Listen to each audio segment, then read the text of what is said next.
I was never one for big, showy moments. I liked my celebrations small, quiet dinners, close friends, nothing too flashy. But my family? They were the opposite. Any chance to dress up, clink glasses, and hear themselves talk, they were all over it. So when I graduated with my master's degree in engineering at 25, I should have known what was coming.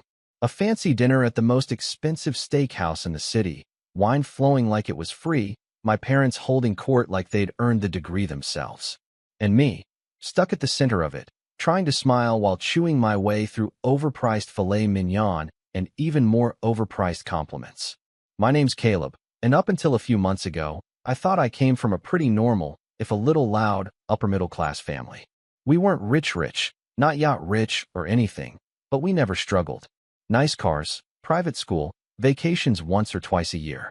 My dad's in commercial real estate. My mom runs a boutique PR firm out of our house.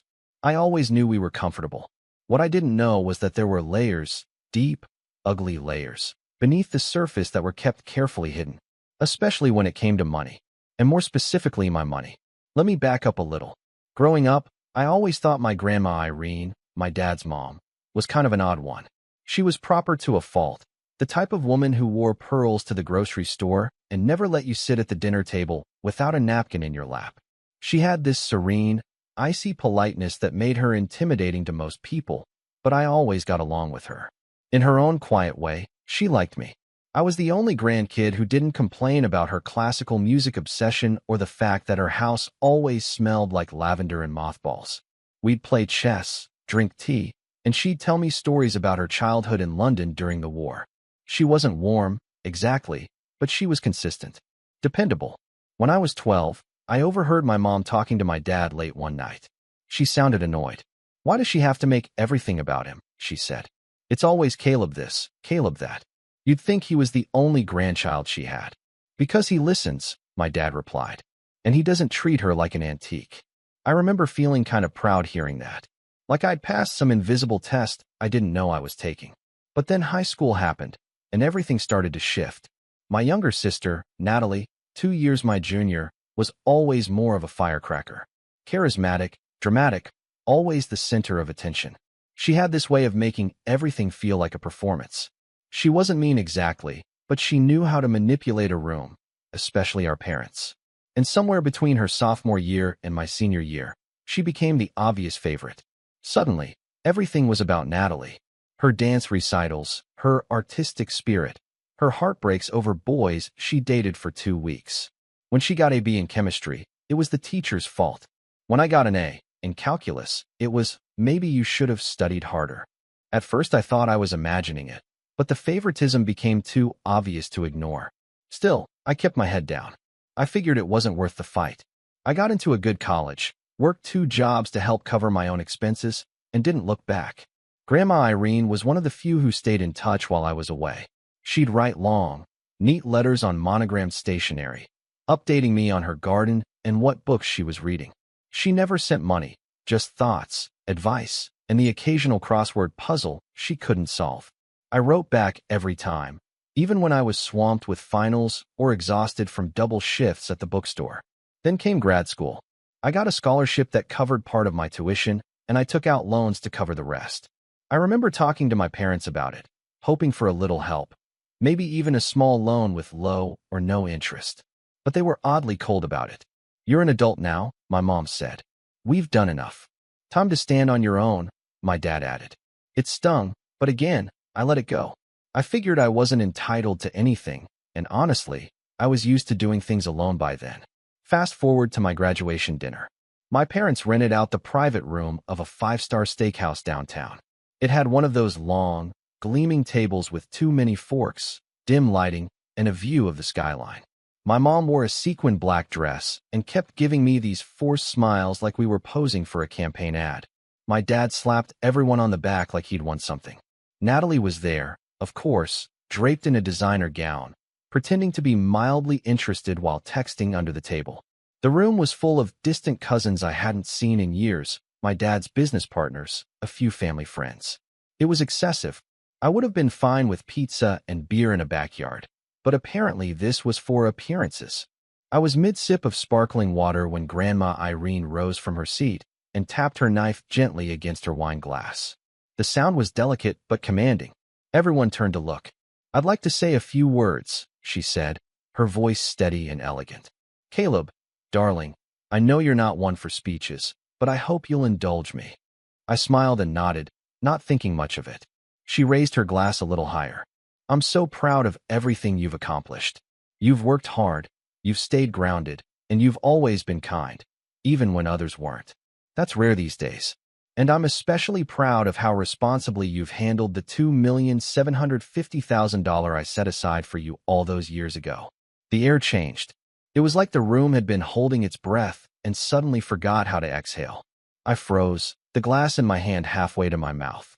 The blood drained from my face, and for a second I thought maybe I'd misheard her. "What?"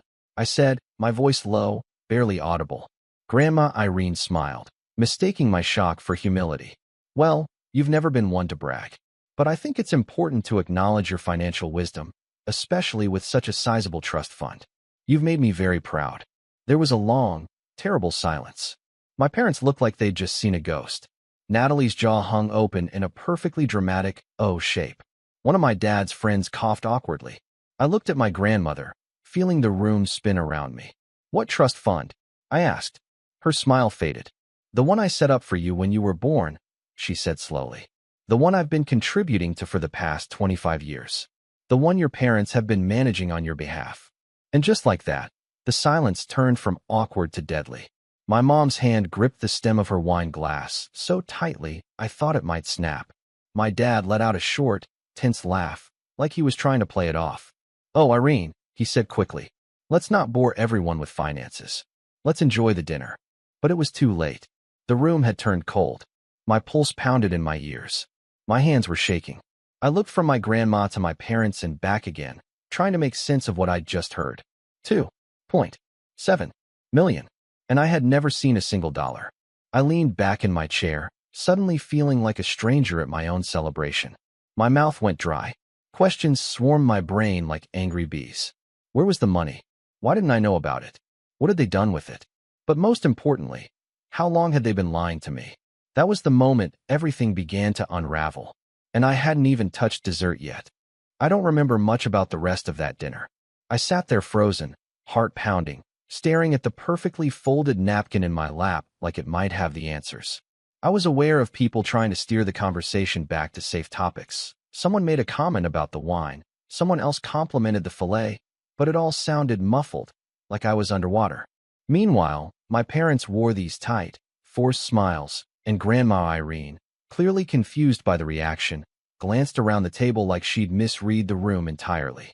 When the waiter came around with dessert menus, I excused myself and walked straight to the bathroom, locked myself in a stall, and just stood there, staring at the graffiti on the inside of the door like it would help make sense of any of this. $2.75 million. My name, my trust fund, and I'd never even heard about it. After a few minutes, I texted my best friend Evan. "Dude, my grandma just announced at dinner that I have a $2.7 million trust fund. News to me." He responded in all caps. "What? Bro, what the actual heck?" I didn't reply. I just sat there, elbows on my knees, staring at the floor and trying to piece it all together. My parents had managed it. That's what she said. So where was it? When I finally came back to the table, most of the guests had moved on to dessert. The tension had diffused a little, but not for me. I was locked in, watching. My mom wouldn't meet my eyes. My dad was drinking faster than usual. Natalie was typing away on her phone like she couldn't wait to update her group chat. Grandma Irene, ever the picture of grace, tried to steer things back to normal. "So Caleb," she asked, "how is the new apartment? Are you finding the neighborhood safe?" I opened my mouth, but before I could speak, my mom cut in. "It's fine," she said, waving a hand. "It's a starter place, but he'll upgrade eventually. We told him not to overspend, especially with, you know." She trailed off. I raised an eyebrow. "Especially with what?" I asked. She flinched, just a little. "Oh, nothing. Just, you know, the economy. It's best to be cautious." I didn't push it then, but I knew something was wrong. I could feel it in my chest, like a splinter working its way deeper under the skin. We wrapped up dinner, took a few forced photos, and said goodnight to the guests. Grandma hugged me tight and whispered, "You've made me proud. darling." Then she was whisked away by her driver, leaving me standing next to my parents in the valet circle, still trying to breathe normally. "Can we talk?" I asked. My mom gave a brittle laugh. "Caleb, it's late. Let's not do this here. We can do it at home then." "I've got work in the morning," my dad muttered. "We'll talk later." "No," I said more firmly. "Now." There was a pause. My dad exhaled sharply. "Fine. Natalie, go home. We'll take Caleb back with us." She raised an eyebrow. "You serious? This is about the trust thing, isn't it?" "Go," my mom snapped. Natalie rolled her eyes and walked to her car like it was the biggest inconvenience of her life. The ride home was dead silent. I sat in the back seat like a kid again, staring at the back of their heads. My mom fiddled with her phone. My dad's grip on the steering wheel was tight. No music, no small talk, just the low hum of the engine and the thrum of my pulse in my ears. When we got to the house, I walked in first and sat down in the living room. They didn't offer me a drink, didn't take off their coats. They stood across from me like they were about to deliver bad news. "I want the truth," I said. My mom crossed her arms. "Caleb, it's complicated." "No, it's not," I snapped. "Did Grandma set up a trust fund for me when I was born?" They exchanged a look. My dad spoke first. "Yes." "Have you been managing it?" "Yes." "And where is it now?" That was when my mom sat down, slowly, like her legs had given out. "It's gone," she said. My heart stopped. "What do you mean it's gone?" "We used it," she said softly. "For what?" "Life," my dad said. "You don't understand the pressure we were under. Private school tuition, the mortgage, your grandmother's medical bills." "She's still alive?" I interrupted. My mom's voice rose. "She had surgery last year. Caleb, do you think any of that was cheap? And your college? Do you think we just had that money lying around?" "I took out loans." I yelled. "I worked 2 jobs. You said you couldn't help me." "That's because the money was tied up," my dad said weakly. "We were keeping it for you. You were stealing it from me," I said. For years. There was silence. A thick, heavy silence that pressed down on everything. My mom wiped her eyes. "We didn't steal it. We borrowed from it." "Oh, really?" I said, standing up. "So you can pay it back?" More silence. "Can you?" I asked again. Neither of them spoke. I stared at them for a long time. And then I left. I walked out the door, got in my beat-up Civic, and drove back to my apartment. My phone buzzed nonstop. Texts from Natalie, from my mom, a missed call from my dad. I ignored them all. That night, I didn't sleep. I sat at my tiny kitchen table, staring at my laptop, trying to understand what had just happened. I Googled trust fund mismanagement. Can parents legally take your trust fund? How to find out where your trust fund is. I read legal forums until my eyes blurred. I found stories of other people who'd had money stolen from them by their own families. Some won in court. Some didn't. It all came down to the documentation. And I had none. The next day, I called Grandma Irene. She answered on the 3rd ring. "Hello, dear." "Grandma," I said, voice shaking. "I need to talk to you. Alone." There was a pause. Then she said, "Come by at noon." I showed up early. She was waiting with tea and shortbread, like nothing had happened. "Sit," she said, and I did. I told her everything. To her credit, she didn't interrupt. Just sipped her tea, face calm, but eyes slowly narrowing as I went on. When I finished, she set her cup down and stood up. She walked into her study and returned with a thick manila folder. "These are the trust documents," she said. I kept my own copies. I opened it with trembling hands. There it was, my name, her signature, the dates, the statements. Everything. "And this line," she said, pointing to a paragraph in the middle, "states that your parents were to serve as temporary custodians until you turned 21. After that, you were supposed to be given full access." I looked up at her, stunned. "They never told me." "I know," she said. "You knew?" "I suspected," she said coolly. "When I stopped receiving quarterly updates from the bank, I assumed they'd transferred the assets. I asked your father about it once, and he brushed me off. I chose to believe the best. I won't make that mistake again." I sat back in my chair, dazed. "What do I do?" I asked. She gave me a long, measured look. "You let me handle it." I should have felt relief. But instead, I felt like the floor had just opened up under me. Because I knew, whatever Grandma Irene had planned next, it wasn't going to be pretty, and it was only the beginning. For the first time in my life, I saw Grandma Irene angry. Not loud angry. Not theatrical, shouting, flailing angry. That would have been easier. No, this was cold, deliberate, queen of ice anger. The kind that didn't burn but froze. The kind that didn't shout but whispered, and somehow that whisper made your bones shake. After handing me the trust documents, she spent the next hour making calls. I sat on her couch in a daze, listening as she spoke in calm, clipped tones to banks, lawyers, and a financial advisor named Henry who sounded like he'd just woken up, but instantly snapped to attention when she said her name. She didn't yell. She didn't even raise her voice.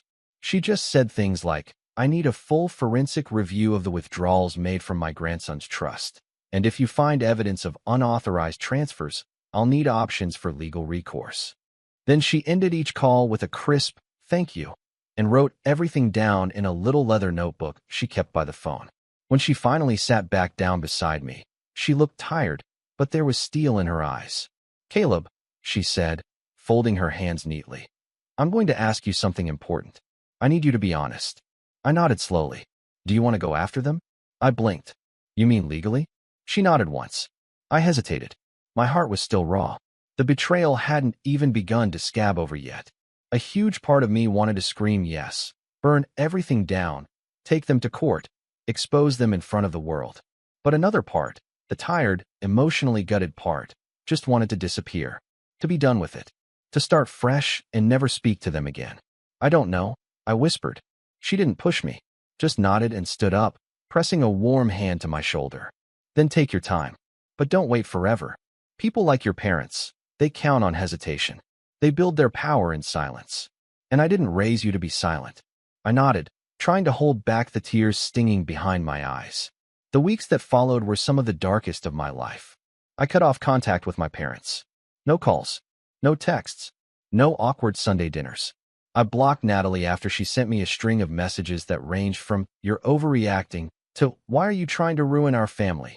to, "If you sue mom and dad, you're dead to me." I wish I could say I stayed strong, that I bounced back immediately and channeled my rage into productivity. But the truth was, I spiraled. I couldn't focus. I stopped job hunting. I stayed up late scrolling through forums about financial abuse, reading horror stories that felt all too familiar. My sleep schedule shattered. I lived on cereal and microwaved rice. My student loan statement sat unopened on my desk. I started ignoring my friends' calls, embarrassed that I didn't know how to answer the one question everyone was asking. "So what are you going to do now?" I didn't know. I didn't know who I was anymore. Everything I thought I'd earned, my degree, my independence, my pride in having made it on my own, suddenly felt hollow. I hadn't been building my life from scratch. I'd been robbed of the tools I was supposed to have. That trust fund could have changed everything. I could have graduated debt-free. Could have bought a place instead of paying rent to a landlord who didn't fix the heater. Could have invested, started a business, helped my friends, donated to causes I cared about. Instead, I was scraping together $40 for groceries while my parents had apparently been dipping into my inheritance for over a decade. It felt like drowning. But worse, it felt like being held underwater by the very people who were supposed to keep me afloat. And then, something shifted. It was slow, almost imperceptible at first. But I remember the exact moment it started. I was standing in line at the post office, waiting to mail a rent check because my landlord was too old school for online transfers. The guy in front of me, late 50s, tan windbreaker, kind eyes, accidentally dropped his envelope. I bent down to pick it up and handed it to him. He smiled and said, "You look like a sharp young man. What do you do?" The question made me freeze. I didn't know how to answer. Unemployed? Betrayed? Legally betrayed? But instead, I heard myself say, "I'm an engineer." And it hit me. I was still me. No matter what they'd taken, no matter how deeply they'd lied, I was still the guy who'd earned a double major while working nights. I was still the guy who fixed his friends' computers for free just because he liked figuring things out. I was still the guy Grandma Irene believed in enough to set aside millions for. I was an engineer, and no one could steal that from me. I went home that night and made a plan. Step 1, take care of myself. I started by cleaning my apartment, top to bottom. I bought real groceries, made real meals. I even opened those student loan statements, calculated exactly what I owed, and made a spreadsheet. It was sobering, but also clarifying. I'd been drifting. Now, at least, I had a starting point. Step 2, find a job. I reworked my resume, applied to everything I was qualified for, and even reached out to a few professors for references. One of them, Dr. Liang, my thesis advisor, wrote back immediately and invited me to speak on a panel at an engineering seminar the following week. "You've got a good head on your shoulders," he wrote. "Don't let bad people take that from you." Step 3. Protect my future. I met with Grandma Irene's financial advisor, Henry. He was sharp, older, and terrifyingly efficient. "We're gathering statements," he told me. "Once we know how much they withdrew, we can decide whether to press charges, demand repayment, or pursue civil litigation." I swallowed. "And if the money's gone?" He looked me in the eye. "Then we go after the house, the cars, the businesses. If they spent your trust on themselves, we'll claw it back." For the first time in weeks, I exhaled. Not because I wanted revenge, but because I wanted justice. During this period, I also found myself spending more time with Grandma Irene. She invited me over for tea twice a week. We played chess, talked politics. She even showed me old photo albums, sharing stories about her own battles with her family over inheritance, marriage, and independence. "I wasn't supposed to go to university," she told me one afternoon, staring at a photo of herself in a black and white cap and gown. "My father thought it was a waste of time. But I fought him, and I won." She looked up at me, eyes sharp. "You come from a long line of stubborn people, Caleb. Use it." She also insisted on giving me a monthly stipend while the trust investigation unfolded. "Not a handout," she said, "a bridge. Think of it as a rebalancing," she said. "They stole your head start. I'm giving you a running start." With her support, I was able to accept a job offer at a small but promising tech firm across town. The pay wasn't amazing, but the work was fascinating, and they respected me, valued me. That alone felt like a miracle. I threw myself into it, designing systems, solving problems, feeling like I mattered again. I even started building a little side project of my own, a budgeting app for young adults from unstable family backgrounds. Something I wished I'd had. And slowly, my confidence came back. Not all at once. Not in some movie-style training montage. But piece by piece. Day by day. I stopped flinching when I heard my mom's ringtone. I stopped doubting myself when I spoke in meetings. I started making plans, real ones, for the first time in months. I was still angry. Of course I was. There were nights when the rage flared back up, and I found myself pacing the apartment, fists clenched, heart pounding. But there was something else now. Something stronger. Purpose. And that purpose only grew stronger when I got a call from Henry one rainy Thursday afternoon. "We found it," he said. "Found what?" "The paper trail. Your parents withdrew nearly $1.8 million over the past decade. Most of it funneled into private accounts, luxury purchases, and, get this, Natalie's college fund." My throat went dry. "They paid for Natalie's school with my trust fund?" "Among other things," he said grimly. "Vacations, renovations, a new BMW registered in your father's name. There's a clear pattern of misappropriation." I was silent for a long time. Then I said, "What are my options?" And Henry, bless his calm, legal soul, said, "You've got plenty." I didn't sleep that night. Not because I was anxious, but because for the first time, I was excited. Not to destroy them, but to reclaim what was mine. And maybe, just maybe, show them that their biggest mistake wasn't stealing from me. It was thinking I wouldn't fight back. And that fight, it was about to begin. I always thought revenge was about fire, about rage, heat, the thrill of tearing everything down. But when it finally came time to act, it didn't feel fiery at all. It felt cold, methodical, focused. I wasn't looking to destroy my family in some dramatic public spectacle. No, I wanted precision. I wanted truth. I wanted them to look me in the eye and understand exactly what they'd done, down to the last cent. And I wanted them to know that I was the one pulling the strings now. That the kid they thought would stay quiet, stay small, stay manageable, wasn't playing by their rules anymore. But first, I had to play it smart. Henry helped me put together a timeline, a forensic breakdown of every transaction they made from the trust over the last 10 years. With Grandma Irene's original documents and the updated banking records, we traced a full $1.82 million that had been spent without authorization. They'd made themselves the custodians of my future, and then spent it like it was their vacation fund. The real kicker? Nearly $400,000 had gone toward Natalie. Tuition, study abroad, even a $15,000 art grant listed under something called the Lillian Creative Exploration Fund, a nonprofit my mother apparently registered in her own name. She created a fake foundation? I asked Henry, horrified. He nodded. Looks like it. The only beneficiary was Natalie. It's textbook laundering. And that was when I realized this wasn't just betrayal. It wasn't even just theft. It was calculated. They hadn't stumbled into this. They hadn't borrowed a little here and there and lost track. No, they'd built a whole system to drain me dry while keeping me clueless. The college loans, the financial shutout, the guilt tripping, it was all part of the same quiet, ugly machine. I was done waiting. The first person I reached out to was Natalie. Not to yell, not to vent. I needed her to confirm what I already suspected. I waited until she posted on Instagram some smug photo of her posing in a rooftop pool with the caption, "Manifesting good vibes, only sparkles," and then called her. She answered on the third ring. "Well, look who finally unblocked me," she said, voice full of sugar and steel. "I need to ask you something," I said, skipping the pleasantries. "Did Mom and Dad ever tell you where your college money came from?" She laughed. "What, is this a quiz? I thought this was about the trust fund thing. Are you still sulking about that? Answer the question." She paused, clearly taken off guard by my tone. "I don't know," she said finally. "They said they had savings. That grandma helped, maybe." "Grandma never paid for your school," I said. "That money came from my trust fund." Silence.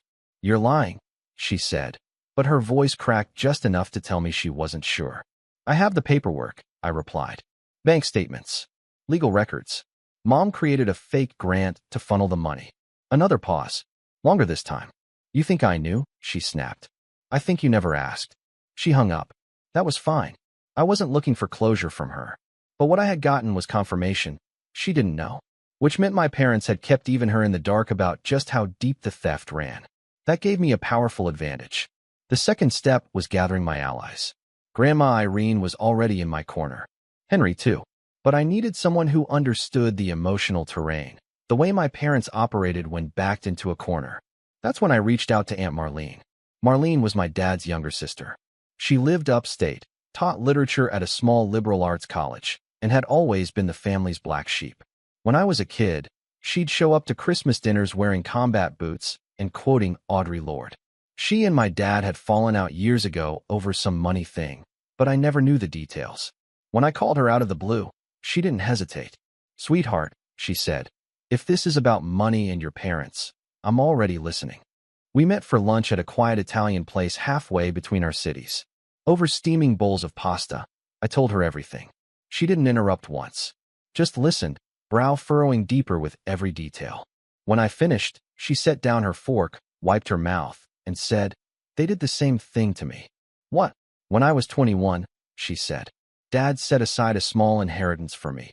Nothing close to yours, but enough to help me buy a condo. I never saw a dime. They convinced me it got eaten by taxes. I didn't have the documents to prove otherwise." I stared at her. "Why didn't you ever say anything?" "I did. Your grandmother didn't believe me. Or didn't want to. I think part of her couldn't imagine her son doing something like that." She leaned forward. "I believe you, Caleb. And if you want to go after them, I'm in." I swallowed hard. "I do. But I want to do it clean. Controlled. Not some messy lawsuit in the tabloids." Marlene smiled. "Then let's make a plan." We started small. Aunt Marlene dug up old family emails, holiday letters, anything with timelines that contradicted their story. Meanwhile, I met with Henry every week to tighten the legal noose. We drafted a formal demand for restitution, complete with itemized withdrawals, signature mismatches, and proof of forged authorizations. I was getting ready to send it when something unexpected happened. I got an email. From my father. Subject: "Let's talk. Caleb, your mother and I have been thinking about everything that's happened. We'd like to have a calm, respectful conversation. No lawyers. Just family. We're willing to discuss ways to make things right. Please let us know when you're available. Love, Dad." I stared at the message for a long time. It was classic damage control. They'd heard from someone, probably Natalie, that I was digging, and now they were trying to get ahead of it. To control the narrative. To spin it into a misunderstanding. I didn't reply. Instead, I invited them to brunch. Neutral territory. Public. Controlled. I chose a quiet place with big windows and a strict no-phone policy. I asked Grandma Irene to attend. She agreed without hesitation. And when Sunday morning rolled around, I walked into that cafe with a folder full of evidence, a quiet fury in my chest, and a plan. I wasn't going to scream. I wasn't going to cry. I was going to reveal. They arrived 10 minutes late. My mom in pearls and a designer blazer. My dad in his "I'm a good guy" casual suit. Both of them wearing polite, brittle smiles like they were stepping into a negotiation. They didn't expect Grandma to be sitting next to me. Her presence threw them off immediately. "Mother," my dad said stiffly. "I'm here to listen," she replied. "And to watch." We ordered coffee. Small talk was attempted. I didn't bite. Finally, I opened the folder and slid it across the table. "This is a forensic record of every dollar withdrawn from my trust," I said, along with copies of the original documents stating that I was to be given full access at 21. Not 25. Not never. My dad opened his mouth. I raised a hand. "Don't. Just look." They read in silence. When they got to the part about the fake foundation, my mom paled. "You were never supposed to find this," she whispered. "Yeah," I said. "That's kind of the theme here." My dad looked up. "We can pay some of it back. Over time." "I'm not here to negotiate," I said. "I'm here to inform you of your options." My voice didn't shake. "Not once. You can agree to a full repayment schedule, with interest, or we go to court. If you fight me, I'll subpoena the foundation records, your tax returns, everything. I'll prove Natalie's education was funded through fraud. I'll go public if I have to. This ends one of two ways, with dignity or with exposure." Silence. My mom looked like she might faint. My dad was sweating through his collar. Grandma Irene leaned forward. "I told you when Caleb was born," she said coldly. "That money was a sacred promise. You broke it." Then she stood and walked out. I followed a minute later, leaving the folder behind. They had all the information. Now, the clock was ticking. Back at home, I didn't celebrate. Not yet. There was still work to do. But I felt something I hadn't in a long time. Control. For the first time, I wasn't reacting. I wasn't playing defense. I was making moves, carefully, quietly, and with purpose. This wasn't about vengeance anymore. It was about truth, about ownership, about setting the record straight. And whatever they chose next, whether to fight or fold, it wouldn't change the outcome. Because the setup was done. And the final act? It was coming. They didn't answer for 3 days. Not a word. Not a text. Not a weekly written email trying to minimize what they'd done. Just silence. And honestly, that silence spoke volumes. My parents, people who had micromanaged my life, talked over me, dismissed me, stolen from me, were suddenly, gloriously quiet. I knew that meant one thing. They were scared. And they should have been. Because I wasn't bluffing. On the 4th day, Henry filed the official demand for restitution with our attorney's letterhead, backed by over 100 pages of documented evidence. We sent it to their house by a certified mail. A week later, we received their lawyer's reply. It was a clumsy, thinly veiled attempt to settle. They offered to repay $500,000 over 10 years, without interest, contingent on me signing a non-disclosure agreement. We rejected it in under an hour. They tried again, this time raising it to $750,000, still with an NDA. I didn't even dignify that one with a response. Then came the threats. I got an email from a second lawyer, different firm, same tone, implying that I was damaging the family's reputation and that my case lacked sufficient legal standing. I sent it straight to Henry. He replied with one line. "They're bluffing. Let's go to court." But before we filed the civil suit, I pulled the one lever I knew they weren't expecting. I went public, not with a press conference, not some angry social media rant, just one clean letter. I wrote it carefully, no names, no vulgarity, just truth. I posted it on a well-trafficked legal advice forum and a financial abuse subreddit. The post was titled, "My parents spent my $2.7 million trust fund without telling me. Here's how I'm getting justice." It went viral within 24 hours. Tens of thousands of upvotes. Comments from lawyers, survivors, estranged kids. People shared their own stories, some hopeful, many heartbreaking. But the response was overwhelmingly on my side. And then the story caught traction outside Reddit. A journalist from a mid-tier finance blog messaged me, asking to do a piece. I agreed, anonymously, at first. But by the time it published, I was past the point of shame. I wanted my story out there. The article didn't name my parents. It didn't need to. Anyone who knew them knew it was them. 2 days later, Natalie called me. "You humiliated them," she spat. I stayed quiet. "They can't show their faces at the club. Dad lost a client. Mom hasn't left the house. You think I care? You've destroyed our family. No, I said. They did. I'm just shining a light. She hung up. I haven't heard from her since. The civil suit was filed 1 week later. It made waves in our community. My dad's real estate network whispered. My mom's boutique clients evaporated almost overnight. No one wanted to be associated with someone accused of defrauding their own son. The discovery phase was brutal for them. Their financial records revealed everything. The BMW, the Hawaii trips, the tuition payments disguised as educational consulting, the trust fund disbursements laundered through shell accounts. It was all laid bare. We offered one last settlement, full repayment of the $1.82 million, plus 4% annual interest compounded over 10 years, no NDA. In exchange, I would agree not to pursue criminal charges or tax fraud investigations. They refused. So we went to court. The trial lasted 3 days. I testified. Calm, direct, no theatrics. I brought the trust documents, the banking records, Grandma Irene's notarized affidavit. Aunt Marlene even flew in to testify about what they'd done to her. My parents didn't testify. Their lawyer tried to paint it all as a misunderstanding. Said they were just trying to help me by managing the money responsibly. The judge didn't buy it. His verdict was swift and scathing. He ordered them to repay the full amount, with interest, within 120 days. He froze their assets, placed liens on their properties, and referred parts of the case to the state's tax fraud division for potential criminal investigation. They left the courtroom gray-faced and shaking. I walked out into the sun. The fallout was slow, but absolute. Their house, my childhood home, was listed within a month. So was the lake cabin they bought in 2017 with money they never should have touched. The country club revoked my father's membership quietly, without fanfare. My mom's PR firm shuttered after her last 2 clients pulled out. The once perfect image they curated for years, successful, classy, respectable, crumbled under the weight of what they'd done. As for Natalie, I heard she dropped out of grad school. Apparently, when the truth came out about how her scholarship had been funded, she lost access to her university's financial aid. I didn't gloat. I didn't reach out. I just moved forward. With the restitution finally in my hands, every cent accounted for, I did 3 things. First, I paid off every loan I had. School, car, medical, gone in a day. The feeling of logging in and seeing zeros across the board was surreal. Second, I donated $100,000 to a nonprofit that helps young adults escape financial abuse. I included a note for everyone who was never believed. You are not alone. Third, I started my own business.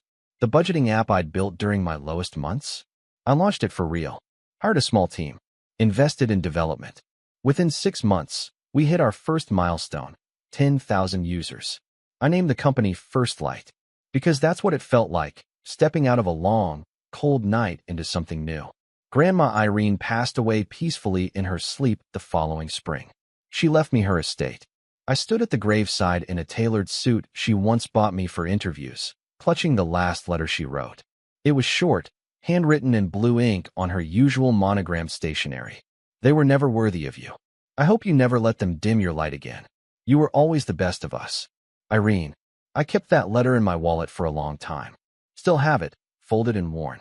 A reminder of who I was and who I became. All those years, I thought my parents were the architects of my life, that I had to bend around them, please them, survive them.